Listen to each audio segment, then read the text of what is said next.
Samantala, isinumite na ng Registry ng International Criminal Court ang admission process at identity documents ng mga biktimang lalahok sa pagdinig at ang legal representatives ng mga biktima kaugnay sa kasong hinaharap ni dating Pangulong Rodrigo Duterte sa ICC. Ang detalye sa balitang pambansa ni Harley Valbuena ng PTV Manila.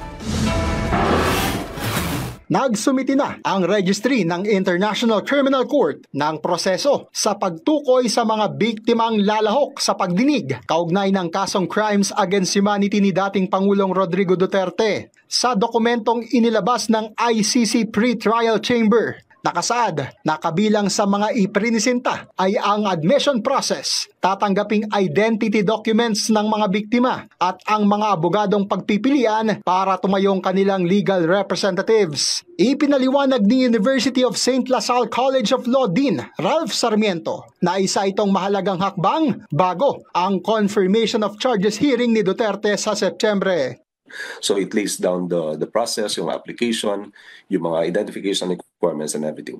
Yung mga victims naman, they can apply to participate in the proceedings and they can be represented by their own lawyers, or they can also be assigned a lawyer by the International Criminal Court. Sa ilalim nito, susundin ng ICC Registry ang ABC approach kung saan tutukuyin ang mga biktima sa tatlong kategorya. Gayunman, redacted o confidential muna ang lahat ng pangalan at mahalagang detalye ng mga biktima at abogado at maaaring itago ang kanilang pagkakakilanlan hanggang sa pagsisimula ng trial proper. They can be redacted for their own security. May mga further security measures na ginagawa yan.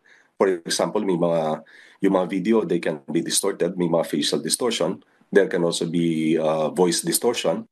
Bukod dito, maaari rin namanong tanggapin ng ICC ang indirect victims ng war on drugs, kabilang ang mga naulilang pamilya ng mga biktima. Ayon naman kay UP College of Law Assistant Professor Mike Chu, pwede pang madagdagan ang 43 drug war victims na nakasaad sa arrest warrant ni Duterte. Pwede pa rin madagdagan ang mga ebidensya at maging ang kaso ni Duterte habang gumugulong ang investigasyon ng prosecution. In fact, sa warrant of arrest, di ba may ibang crimes na inallege kasama yung the crime against humanity of rape, dun sa mga dating members ng Davao Death Squad. So it's still possible to add charges between now and the confirmation hearing. Mula PTV, Harley Valbuena para sa Balitang Pambansa.